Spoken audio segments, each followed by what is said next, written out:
Hola a todos, ¿qué tal? De nuevo estamos haciendo uno de esos vídeos que parece ser que os gustan bastante, por lo menos por lo que me ha llegado a través del canal y a través de las redes sociales. Os ha gustado este tipo de vídeos, así que ahora que tengo tiempo voy a intentar hacerlo con más frecuencia.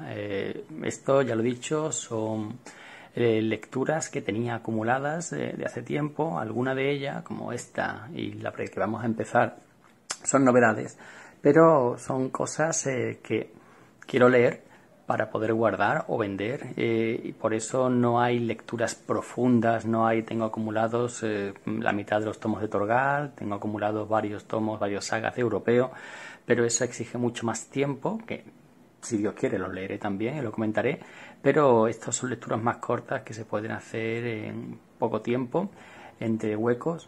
Y bueno, vamos a ello. Como la otra vez os dije, no son unas reseñas en profundidad, simplemente a vuela pluma lo que me han parecido, ¿no? Vamos a empezar con la primera, que no estaba aquí. La decepción, una de las decepciones de estas últimas semanas, Matando el tiempo en América, cómic que no conocía, de la editorial Letra Blanca, tampoco la conocía. La verdad es que cuesta estar al día no solo de las obras, de la cantidad de obras que se publican últimamente en España, sino también de la cantidad de editoriales que surgen. Pronto va a haber más editoriales que lectores. El caso es que Roberto Donelli Millar me llamó la atención sobre esta obra, y el caso es que la vi en tienda, tenía saldo y cayó. Lo primero que tengo que decir es que de nuevo tenemos una obra editada en formato reducido. Fijaos la diferencia de tamaño, que es sustancial con respecto a un comic book estándar, porque esto originalmente está editado a tamaño normal en Estados Unidos, si no estoy equivocado. Y el caso es que reducir cómics, ya sabéis que yo soy totalmente contrario a eso y, en fin, no sé hasta qué punto le merece la pena a la editorial, pero yo sé que, mucha gente simplemente por tener el cómic reducido, pues ya lo descarta. Si es una obra maestra, pues entonces pasas por el aro, pero este no es el caso. Matando un tiempo en América, pues es una obra de Jimmy Palmiotti y Greg Weeden, con dibujo de Justin Norman. Jimmy Palmiotti no hace falta presentarlo, aunque a pesar de que ha tenido mucha popularidad últimamente, los últimos años, por su trabajo con la payasa, con Harley Quinn, pero el caso es que antes de eso, este hombre ya es un veterano. Este hombre yo lo recuerdo desde los 90, desde finales de los 90, con cosas como Event Comics. ¿Alguien se acuerda de Event Comics? La editorial de Joe Quesada, la editorial que publicó su Ash, su 22 Brides o su Painkiller Jane. Tenemos que hacer un día un vídeo sobre eso. Tantos vídeos por hacer y tan poco tiempo. Bueno, el caso es que Jimmy Palmiotti, con o sin su esposa, es un veterano y alguien que permanentemente está en las novedades del mercado americano, casi siempre en DC Comics, pero esto es una obra de autoría propia que una vez que se lee, eso tiene al final, tiene un epílogo, unas palabras de los autores, pero mientras yo lo leía digo, esto parece una película, y efectivamente esto fue hecho por Palmiotti y Weeden como el guión de una película que según ellos era demasiado cafre, demasiado brutal, demasiado sangrienta, y no encontró financiación, no encontró a alguien que quisiera apostar por ella. Así que la reconvirtieron en cómic con un dibujo de Justin Norman, que es correcto, es un autor que, si bien no tiene un trazo no tiene mucha personalidad en el trazo, pero cumplidor, los fondos, trabaja mucho los fondos, muchas viñetas por página. No es uno de esos autores que deja los fondos vacíos, rellenados, que ya lo rellenará el colorista, y en fin. Lo que pasa es que tiene un trazo que no es nada especial, digamos así que la palabra clave es cumplidor. ¿Y qué tenemos aquí? Pues tenemos una premisa que podría haber sido interesante. Tenemos primero una especie de casa rural en los Alpes, por Alemania, por Austria, no nos queda claro, en una de esas montañas de Centro Europa, y hay una reunión, aquí todos con las ropas disfraces de bávaros, parece que están celebrando el Oktoberfest, y hay un sorteo en el que primero eligen una zona del mundo, una zona de Estados Unidos mejor dicho, y luego unos agraciados que han ganado un viaje, unas vacaciones, cada uno de ellos que no sabemos quiénes son, no sabemos cuál es la relación que tienen entre ellos, pues tienen que viajar aquí y pues lo que hacen es viajar para durante una semana cometer actos de violencia, asesinatos, muertes sin sentidos, mientras lo graban y lo mandan para el disfrute de esta reunión. Poco a poco descubrimos que son como una familia extensa, y una vez al año hacen esto. Una vez al año envían a 3 o 4 de sus miembros a hacer el trabajo. ¿Por qué lo hacen? Bueno, pues eso lo descubrimos al final casi de la historia, y mientras tanto lo que tenemos son a nuestros 4 protagonistas haciendo barbaridades, torturando, matando de forma aleatoria y sin tener ningún remordimiento. Eso, digo, podría funcionar. Sí, hay también fanservice, hay desnudos, no hay sexo explícito en sí, pero hay muchas situaciones sexuales. Pero el caso es que no se nos da ninguna... Los personajes son muy planos, no se nos desarrolla, no se nos da ningún transporte, pinceladas de algunos de ellos, pero tenemos el líder del grupo, un tipo duro, serio, quiere cumplir la misión. Tenemos un chico que no está muy bien de la cabeza, obsesionado con la tecnología. Tenemos esta chica que quizás es la que más trasfondo tiene, y poco más. La trama se desarrolla basándose en los actos de violencia random de estos personajes y en la ocasional escena fanservice, hasta que inevitablemente las cosas salen mal y hay alguien que va siguiendo a esos personajes, no a estos exactamente, pero persigue o tiene la idea de que esos actos de violencia que surgen una vez al año en diferentes lugares de América están conectados, y de alguna manera pues ese personaje se involucra con el grupo. Hay algunos personajes secundarios, una familia que comparte habitación en el motel donde se quedan, y luego pequeños personajes que se cruzan con ellos y que acaban no muy bien. Se lee bien, entretenido, no demasiado imaginativo, la violencia, la relación entre ellos tampoco está muy bien desarrollada, y el final pues se le quiere dar un sentido más trascendental a sus acciones que lo que realmente esto da de sí. Así que bueno, no es una mala lectura en el sentido de que no te aburre, entretiene, pero no deja ningún pozo. Mientras lo leía estaba pensando, esto parece una película slasher, esto parece, y efectivamente lo es. En cuanto a la edición, quitando esa reducción de tamaño que a estas alturas de la película y en el mercado editorial que tenemos hoy cada vez es menos aceptable, pues tenemos un cómic de buena calidad de páginas, tenemos solapas, tenemos las portadas, ya veis, portadas de Amanda Conner y Dave Johnson, bastante provocativas, las portadas están muy chulas. Y luego tenemos sketches, entrevistas con los autores, como biografías. En fin, en ese aspecto el cómic está completo, pero que le falta chicha para leer, pasar un rato y olvidar. Y bueno, pasamos al siguiente. Bueno, y ahora vamos con algo que sí que me ha gustado bastante. Estos Thunderbolts, los Thunderbolts de Warren Ellis y Meg Deodato, ya tiene sus años. Esto es en plena Civil War. Y es una serie que en su momento dejé pasar, lo leí en digital y ahora con esta Must Have ha caído. Must Have, una línea que está dando grandes alegrías en forma de buenos títulos y buena calidad de edición en general, lomo curvo, buena edición, el papel pues correcto, ni de alta calidad, pero al menos no transparenta. Y como siempre en Panini, eso hay que agradecerlo, tiene un prefacio para poner en contexto al lector, y al final tiene muchos extras en forma de artículos, en forma de una guía de lectura, en fin, ese aspecto chapó. Aunque la línea que nació, con la idea de cómics asequibles ya se va perdiendo, aunque es verdad que estos son 12 números. Bueno, ¿qué son los Thunderbolts?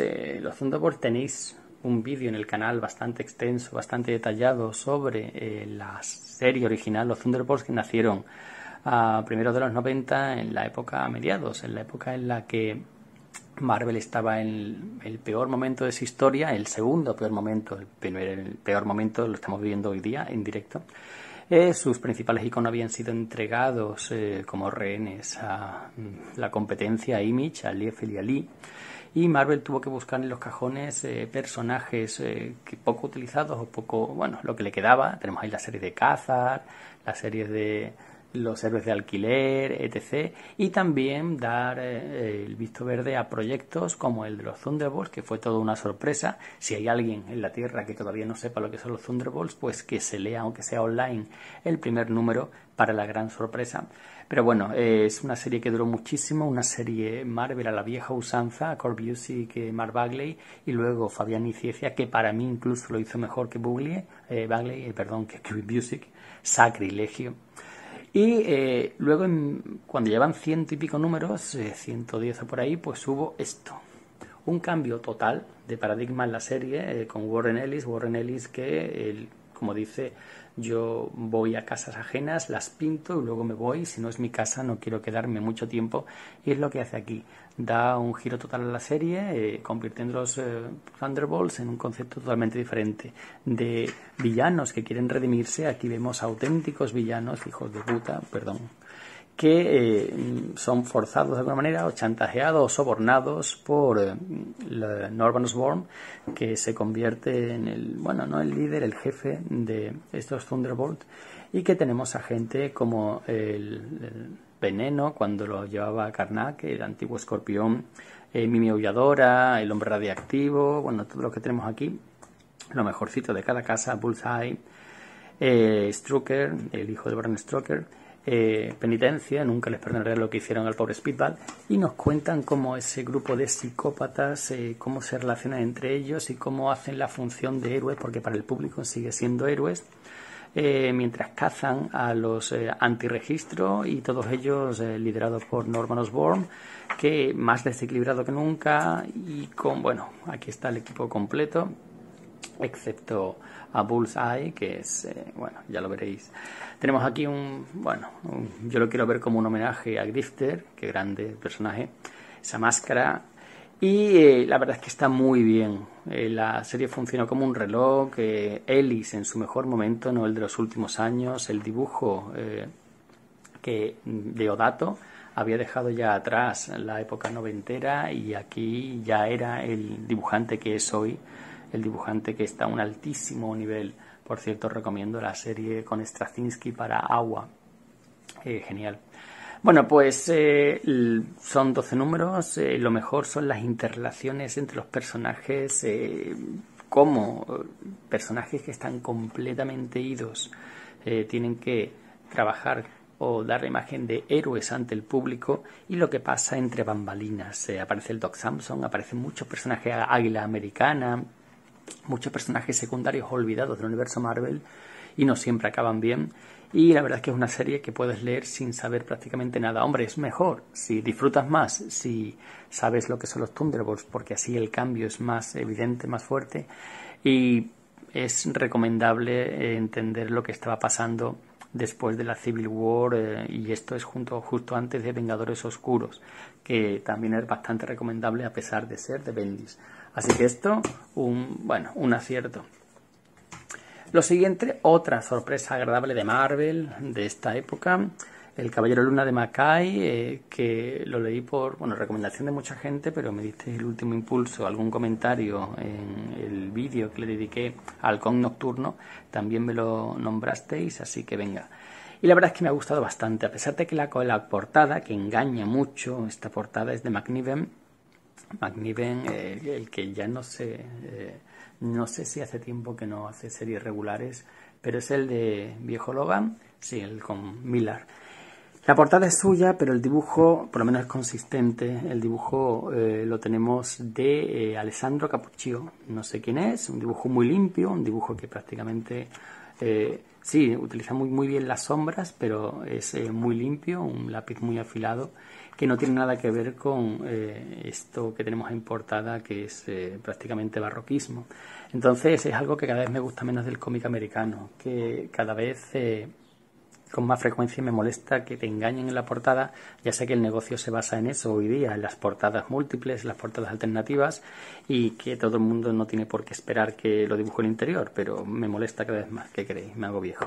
Y la historia pues es no voy a decir un giro de tuerca porque esto ya está muy visto al Caballero Luna. El Caballero Luna que ha tenido, está de moda por la serie de televisión que no he visto, y que ha tenido muchas etapas, la verdad. Sí, todo el mundo recuerda el original de Monch y Sienkiewicz, bla bla, pero ha tenido varias que últimamente todo el mundo ha hecho vídeos sobre el fondo, que sí, que está muy bien, pero un día tendremos que hacer un vídeo completo con todas las etapas, que hay algunas bastante desconocidas. Por ejemplo, a ver si la tengo por aquí. Sí, aquí están. Esta de Terry Cavanagh, que la verdad es que bastante mediocre, pero dificilillo de conseguir, este tomo. Y sobre todo esta del propio Moench, y una vuelta, digamos, a poner el personaje en su sitio. Creo que no se ha vuelto a publicar, ignoro si lo van a sacar en la Biblioteca Caballero Luna. Caso algún día tendremos tiempo para hacer todos esos vídeos. El caso que tenemos aquí, la misión de mi de noche, pues tenemos aquí todos los... no vamos a decir que todas las versiones que ha tenido el personaje aparecen, pero vemos aquí la del Doctor Luna, que es el señor Luna, que es lo mejor que dio Warren Ellis al personaje en una etapa totalmente sobrevalorada, y que sí, el aspecto gráfico rompedor, los episodios autoconclusivos curiosos o interesantes, pero en verdad no contó nada que ver con lo que hizo luego Lemire, por ejemplo, o esto, que aquí se pone al Caballero Luna en un contexto diferente, le crea no voy a decir enemigo, pero adversario chulo. La verdad es que nadie se le había ocurrido, y la verdad me ha parecido original el antagonista. Y el Caballero Luna, a pesar de que ha roto su relación con Khonshu por lo que pasó cuando quiso tomar el mundo, bla bla, pero sigue sintiéndose obligado a cumplir su misión, y para ello abre una misión en el concepto lugar de refugio, en el concepto misión cristiana en mitad de las llanuras americanas, donde los indios y los que no tienen dónde acudir van para buscar ayuda. Pues eso, en mitad de un barrio bastante chungo, y él protege a los vecinos. No se quita la máscara en todo momento, y también hay una introspección en formas de conversaciones con una psiquiatra sobre sus personalidades y tal, pero aquí no se le va la olla. No es Lemire con sus idas mentales. Aquí hay mucha acción, aquí los enemigos tienen sentido, funcionan, y la verdad es que está bastante bien. El hecho de que sea el mismo dibujante todo el tiempo le da consistencia gráfica, y el hecho de que no interrelacionen con el resto del universo Marvel, que fijaos, esta página es muy chula. Muchas veces en cada cómic aparece un personaje del universo Marvel para subir ventas, pero eso impide que la trama se desarrolle orgánicamente o que el personaje sea el protagonista de su propio título. Aquí no pasa. Me ha gustado bastante el antagonista, me ha gustado todo, muy bien. Las motivaciones del antagonista, los enemigos, todo. Cuando hace uso del pasado del personaje, lo hace con una forma correcta, es decir, no contradice, no retconea, no. Un personaje con tanto pasado, que ha estado incluso en los Vengadores Costa Este, pues eso tiene potencial para ser usado en las historias actuales, y esto lo usa de forma muy interesante. Seguiré. Luego, algo inédito, Out, lo he comprado únicamente por el guionista Rob Williams. Rob Williams es alguien que tiene poco nombre, a pesar de que ha trabajado muchísimo en Marvel, en DC, pero que yo descubrí por una miniserie inédita de Vértigo, el último Vértigo, el ya más alejado de los inicios de magia y tal, y fantasía. Se llama Royals. Le he hecho reseñas escritas, le he hecho vídeos, y no me canso de recomendarla. Un pedazo de serie que es autoconclusiva, no necesita más. Y después también descubrí que había hecho anteriormente Class War, que eso sí está editado en nuestro país, pero es una serie mucho más mucho menos redonda. También le falla el cambio de dibujante. Pero bueno, aquí lo que tenemos es nazis, vampiros y la Segunda Guerra Mundial. ¿Qué podía salir mal? Bueno, al dibujo tenemos a Will Conrad, un tío muy solvente, lo que dibuja lo dibuja muy bien.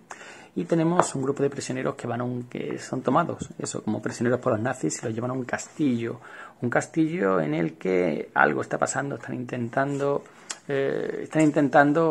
hacer resurgir algo como un arma final para salvar la guerra. Dentro de los prisioneros hay un nativo americano, un navajo, que es buscado aquí, creo, que aquí se ha tomado demasiada licencia, porque sí es cierto que a los nativos americanos, a uno de ellos, a un grupo especial, lo llevaron al frente para ocuparse de las comunicaciones porque aparentemente su lengua era tan complicada que no podía ser descifrada. Aquí lo convierten en una especie de lingüista porque sí, pero bueno, no sé si es porque ese grupo étnico tiene un especial talento para las lenguas o porque ha llevado el detalle histórico ese de utilizarlos como creadores de código demasiado lejos. El caso es que la historia funciona, el personaje es creíble, el personaje principal, el resto de secundarios funciona en el dibujo, muy consistente, y lo que pasa es que la historia daba para mucho más y se queda un poco corta, es un poco, no voy a decir anecdótica, porque digo funciona y entretiene, que es el objetivo principal, pero esto daba para mucho más entretenido y por el precio que cuesta, creo que esto costaba 9 o 10 euros, si os gusta la Segunda Guerra Mundial, el terror y tal, cuando lo publiquen aquí, que espero que Panini cumpla, y Agua está resultando una editorial mucho más interesante que TKO, por ejemplo, porque si bien no da obras maestras, da cómics que ninguno te aburre. No puede decirse lo mismo de la otra editorial, que sin embargo le están dando más cancha. Pero bueno, vamos con otro cómic. Este sí es de aquí, edición nacional, El Poder del Fuego, el número 4 de Kirkman y Chris Samnee. Pues esta serie, me comentaba un amigo el otro día, que siempre está al borde de dejarla porque cree que ha perdido frescura, y puede ser verdad. Yo en el tomo 3 me lo estuve pensando, porque Kirkman tiene tendencia a alargar sus series. Cuando le sale bien con Invencible, por ejemplo, perfecto. Cuando le sale mal, pues con el resto de series, incluidas The Walking Dead para mí, pues la verdad es que se nota estirada, y esto te corría el peligro había perdido la frescura inicial. El tomo primero era un tomo modélico, un tomo que tú lo leías y no te hacía falta nada más, una aventura perfecta, bien contada, con un dibujo maravilloso de Samnee, buenísimo, por cierto, tiene una serie de autoría propia, estoy esperando que me llegue, que tiene muy buena pinta. Cada vez más estas series de autores independientes se centran más en el público juvenil, o entre infantil y juvenil. Hace poco veíamos Bermuda y esta tiene toda la pinta también. Pero bueno, el caso que aquí recupera, por lo menos para mí, el interés, digamos, da una vuelta de tuerca al statu quo en el que había quedado la serie después del anterior tomo. El dibujo sigue siendo maravilloso. Fijaos, esta página sin diálogos no hace falta para nada, y aquí digamos los acontecimientos que vimos en las últimas páginas del tomo 3 explotan totalmente.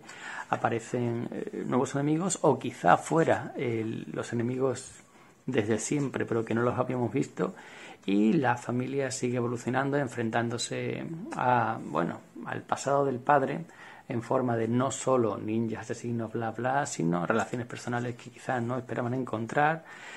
Samnee sigue dibujando maravillosamente, fijaos qué trazo, fijaos las expresiones de la cara, y cuando se trata de movimiento, pues es una maravilla.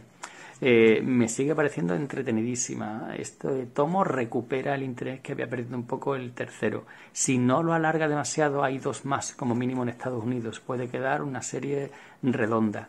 Es sí, que nadie espere encontrar algo aquí trascendental. Esto es pura acción, pura dinamismo, con un drama familiar, pero sin ir demasiado lejos en el drama, relaciones familiares, mejor dicho, y todos los personajes son igualmente importantes. Sí, el protagonista, por supuesto, es el que ostenta el poder del fuego, pero sus hijos, su mujer, desde el principio tienen importancia y van tomando cada vez más. Creo que voy a continuar.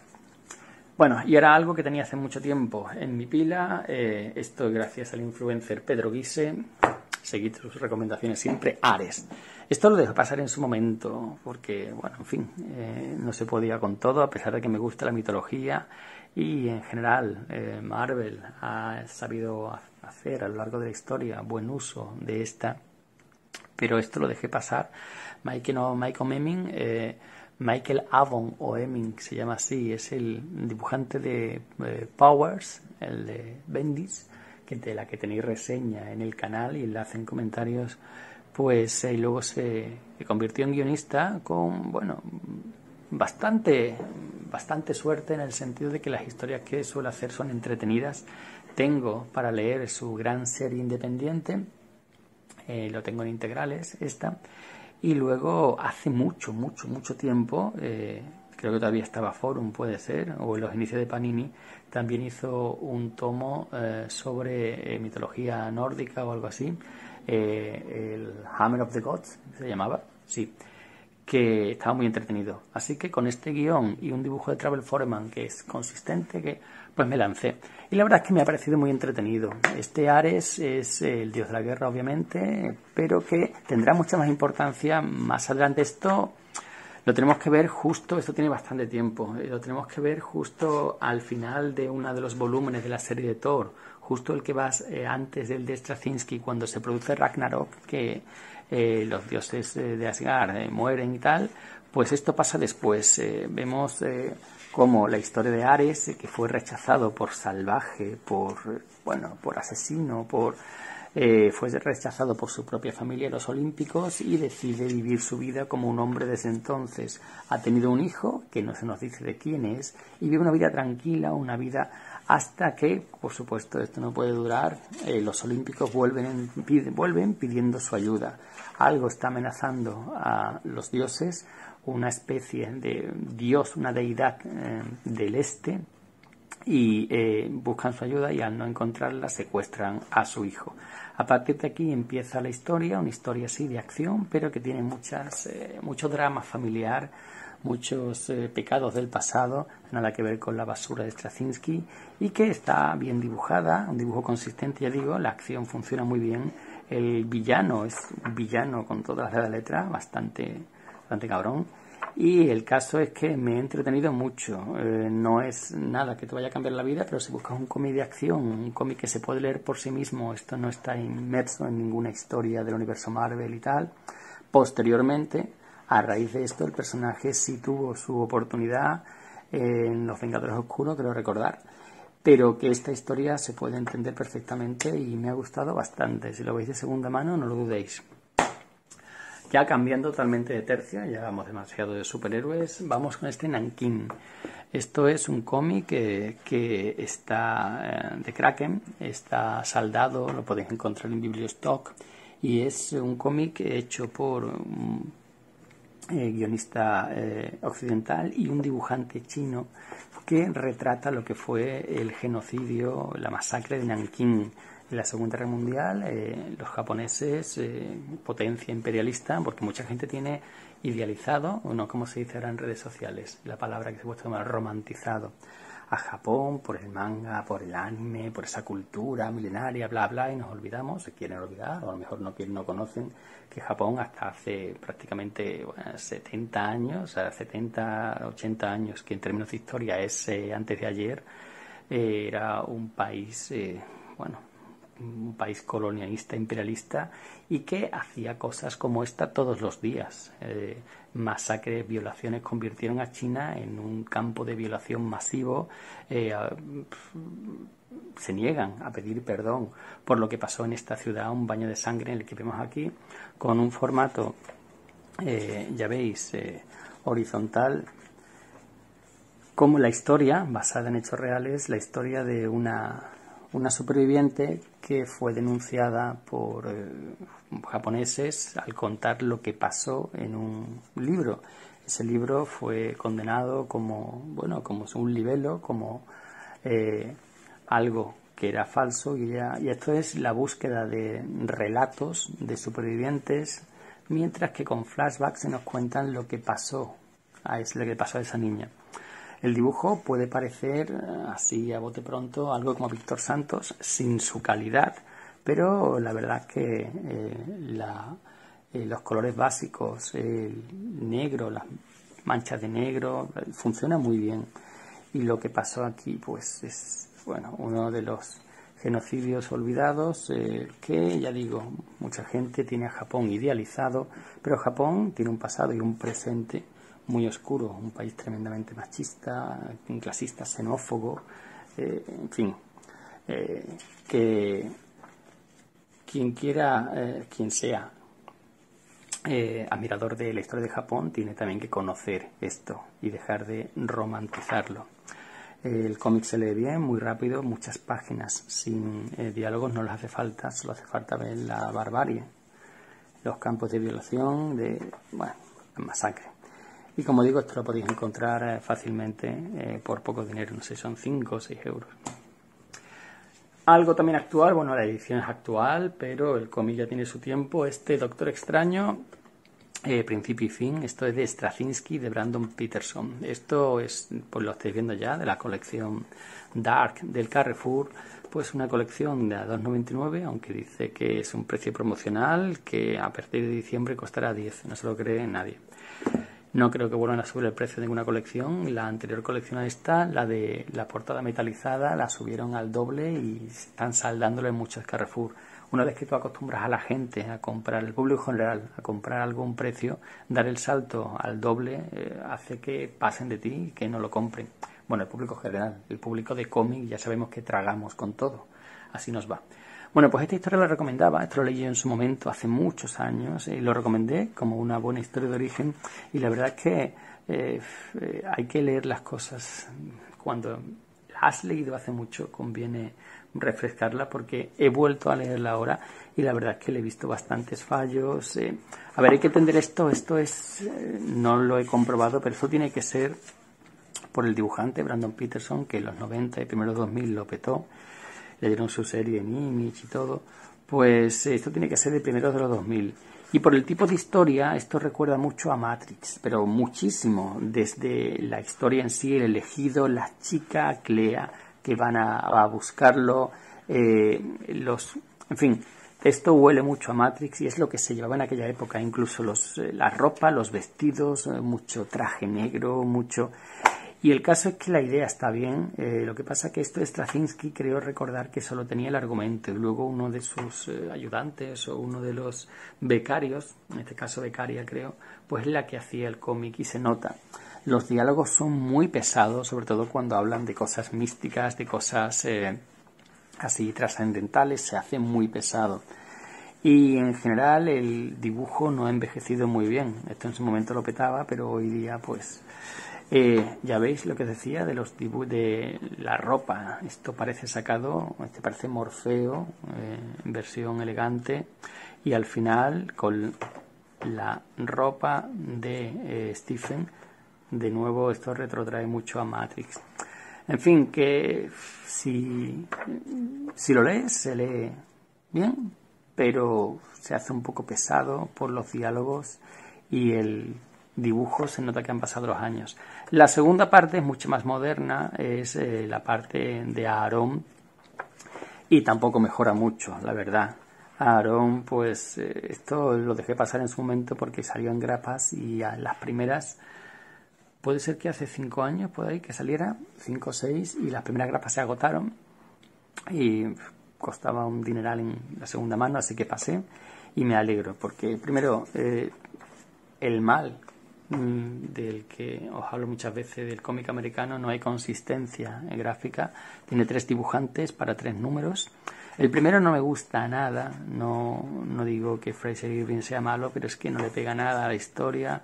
Y luego el Doctor Extraño, el concepto de, bueno, esto fue después de que una organización acabó con la magia en la Tierra, queda muy poca, el Doctor Extraño no está en su mejor momento, lo estoy viendo con armas místicas, y tiene que enfrentarse a un villano que ha creado por sí mismo, una especie de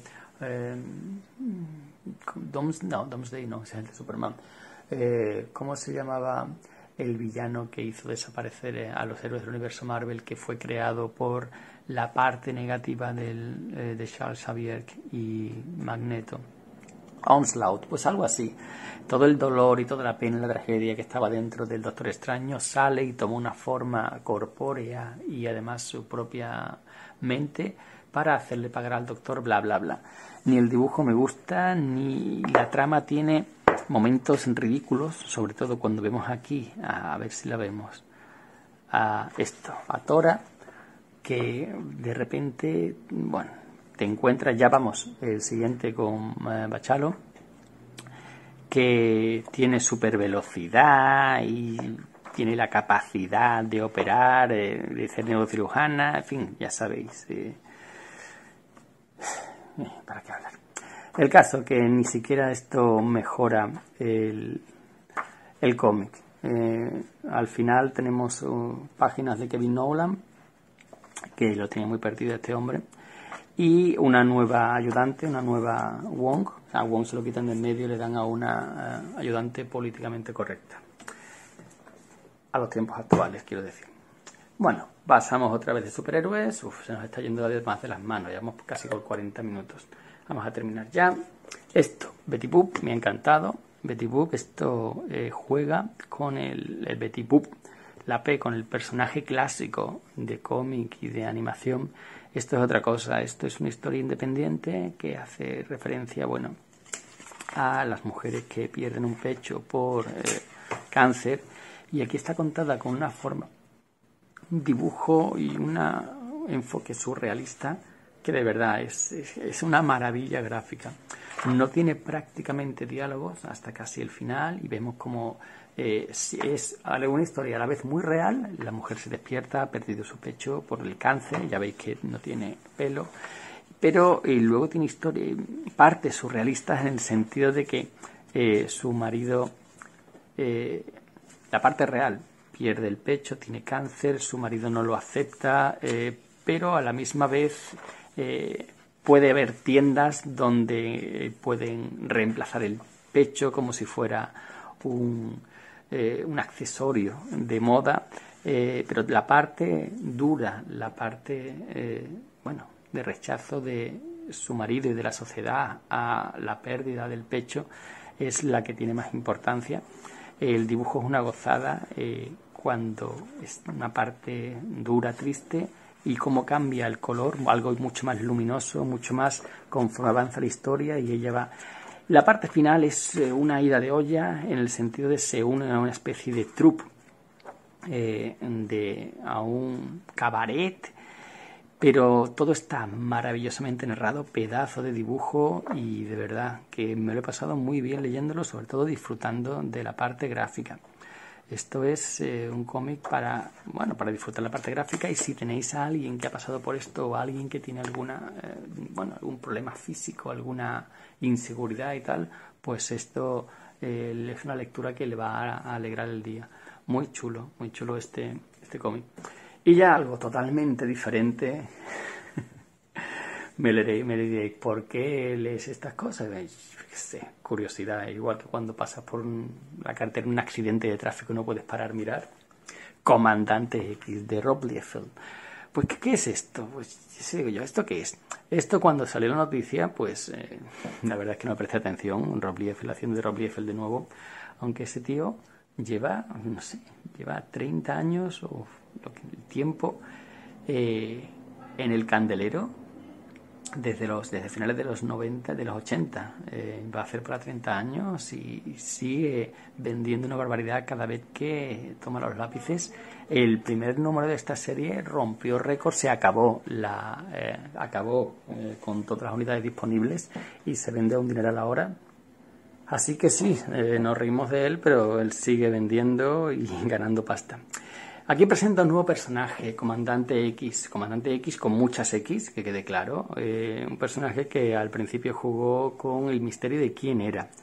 Y la historia, aunque se puede leer de forma independiente, esto viene de una historia que hizo en su momento con Masacre y Lobezno hace muchísimos años, no sé si 20 o más. El caso es que esta historia está cronológicamente emplazada en su etapa de los X-Force. Esto está hecho para los fans de aquella época, para que puedan meterse en la historia sin problemas. Últimamente, cuando Rob vuelve a Marvel, siempre lo hace para contar historias emplazadas en su momento de mayor gloria. Aquí un misterioso comandante X llega y barre el suelo con los X-Force, con cable, hasta que descubre, bueno, inciso, Rob cada vez dibuja peor el cabrón. Es que es difícil, pero cada vez lo hace peor, ¿eh? Bueno, el caso es que después de la inevitable enfrentamiento llegan a la...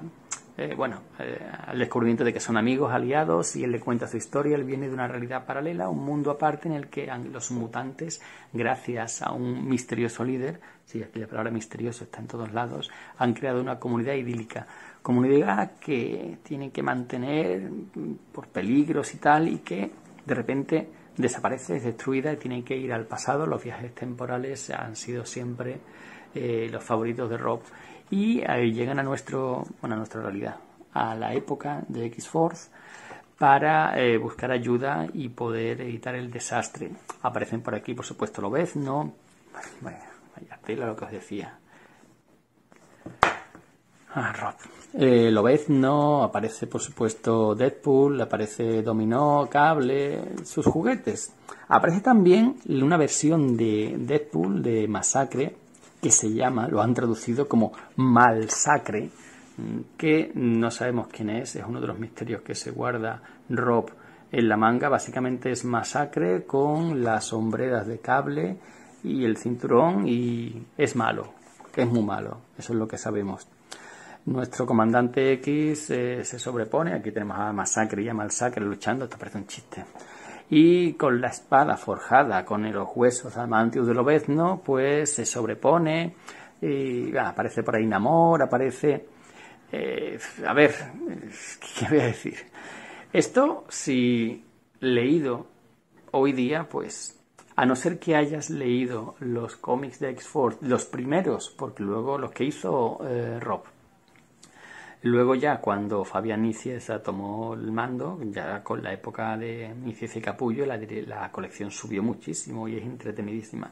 Pero esto es como un arco argumental de la etapa de Rob de los 90.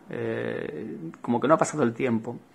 Ha pasado el tiempo en el aspecto de dibujo, que como digo es peor del que había, aunque le ayuda, él solo dibuja 3 números, le ayuda Brent Pepples, muy conocido en su casa a la hora de comer, y Portacho que está irreconocible, Portacho que yo lo descubrí en un especial, el Shot, creo que tengo una reseña de eso, si no en OnlyFans, aquí en el canal. Me flipó sus páginas y la verdad cómo ha caído. Vamos a ver si hay dónde está el número 3, este es el 2. Y ya esto es el Portacho de hoy día, que no tiene nada que ver con lo que estáis viendo. Insertaré ahora una imagen con lo que a mí me maravilló en esa época. Bueno, pues, ¿qué voy a decir? Pues para fans de Rob, que los hay muchos, y para nostálgicos de sus X-Force, porque esto se puede leer prácticamente independiente, o sea, no tienes que seguir ninguna colección mutante actual. Y es, Rob en estado puro. Y ahora, para terminar, algo completamente diferente, que no digamos que me estanco en mis lecturas y que no hay variedad. Esto, Regreso a Kosovo, de González y Jacupi, o Jacupi, no sé cómo se pronuncia. Es un cómic que no me interesó de principio. De hecho, yo no lo compré. Uno de esos días que estaba rebuscando en librerías de viejo, mi novia lo vio y se lo quedó. Yo, por el grafismo, yo tengo unos gustos mucho más mainstream, pues la verdad es que no me llamó. Pero después de que ella se lo comprara y lo leyera, lo leí yo. El tema me interesa, las guerras balcánicas de los 90, siempre, yo en los 90 fui adolescente y fue la primera guerra retransmitida en televisión a la que asistí, después muchas más por desgracia, pero siempre me ha fascinado, no solo por ser la primera guerra de la que tuve conciencia como adulto o como joven adulto, sino porque me ha fascinado un país que funcionaba, un país que era bastante rico para los estándares de la época, el único país comunista donde la gente vivía bien prácticamente, pues cómo se desintegró por los problemas nacionalistas y por las querellas del pasado que devoraron las diferentes comunidades que vivían allí en armonía durante muchos años. Fue algo que vimos en directo, los que tenemos cierta edad, como la sucesión de guerras y el ultranacionalismo serbio fue acabando con un país, ya digo, que había vivido en armonía durante, no sé, 50 años y que, bueno, es un ejemplo que puede pasar en cualquier lado. Así que cuando superé mi reticencia hacia la parte gráfica, que Jorge González, el dibujante, es alguien muy prestigioso, es alguien que tiene muchas obras publicadas en nuestro país, aunque creo que últimamente se dedica más a los storyboards y a la publicidad, y que, bueno, ha publicado incluso con ECC hace relativamente poco, creo recordar, y además es un autor reconocido, entrevistado en medios generalistas. Y bueno, pues esto es la plasmación gráfica de la experiencia de Jacupi, un periodista, escritor, músico, bueno, un artista intelectual en su vuelta a su Kosovo natal. Él vive en Barcelona, entre Barcelona y Francia, y cuando pasó la guerra, pues primero nos cuenta el cómic en primera persona, sin ningún tipo de presentación ni de introducción, las experiencias de este hombre a kilómetros, a miles de kilómetros de su tierra, y cómo se siente ver que tu país se va desmoronando y pierdes el contacto con tus familiares, a veces para siempre, sin saber qué les ha pasado. Al principio se centra en la experiencia personal y luego cuando vuelve allí pues va mezclando el relato de lo que pasó, de cómo pasó,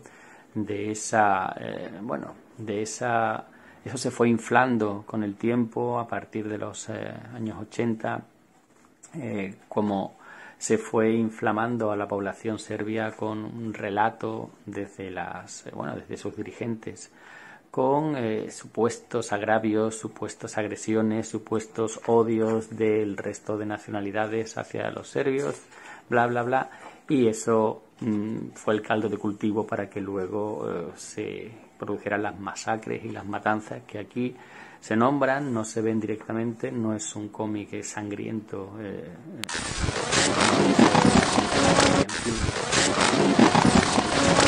que he visto.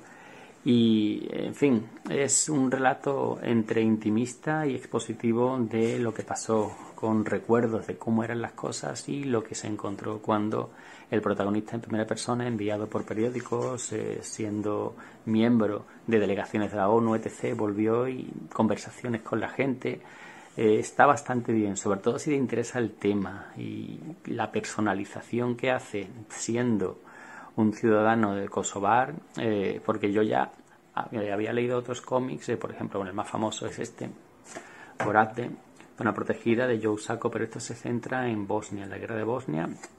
Ya sabemos que las guerras balcánicas fueron varias. Primero fue Eslovenia, que se escapó rápidamente con la ayuda de Alemania, rompiendo. Alemania siempre mira para sus propios intereses, como está pasando ahora con Ucrania, rompiendo la decisión que se había tomado la Unión Europea de no interferir y no reconocer a ningún Estado para preservar la unidad de Yugoslavia. Pues Alemania se lo saltó, reconoció a Eslovenia porque le interesaba una zona de influencia, una zona más o menos próspera. Había muy pocos serbios, con lo cual Serbia no puso demasiados problemas, una semana de guerra y listo. Pero ya cuando llegaron a Croacia y Bosnia, la cosa cambió. Pero bueno, los croatas podían defenderse y tenían... Pero ya los kosovares, eso fue ya el auténtico genocidio, y aquí hicieron una limpieza étnica. Bueno, Kosovo en la mitología serbia es la cuna de la Gran Serbia, bla, bla, bla, y si recupera es algo que no pueden renunciar a ello, bla, bla, bla. Bueno, pues todo eso da lugar a toda esa fantasía histórica, da lugar a los acontecimientos que se narran aquí.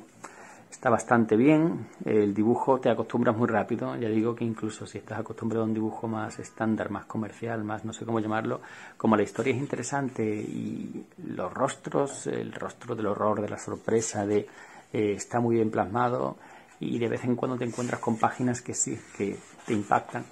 Así que en conjunto una obra que si te interesa la historia, fijaos esta por ejemplo, muy buena. Si te interesa la historia en general, la historia política actual de Europa, pues creo que te va a interesar mucho. Pero incluso como drama personal humano, como alguien que de repente su país, su nación ya no existe y tus vecinos están matándose entre ellos, no saben nada de tu familia, están a miles de kilómetros y la gente a tu alrededor lo ve como una curiosidad, lo ve como, vaya, otra guerra. Para ti es algo más que eso. Muy bueno, muy chulo, creo que es difícil de encontrar, en Amazon puede quedar algún ejemplar, en alguna librería, pero si os interesa el tema no lo dudéis. Y nada más, lo dejamos aquí. Hoy no podéis quejaros ni de eclecticismo de las lecturas, ni de duración del vídeo. Ya me he enrollado mucho. A ver si la próxima semana algo más cortito. Nada más, un saludo y hasta la próxima.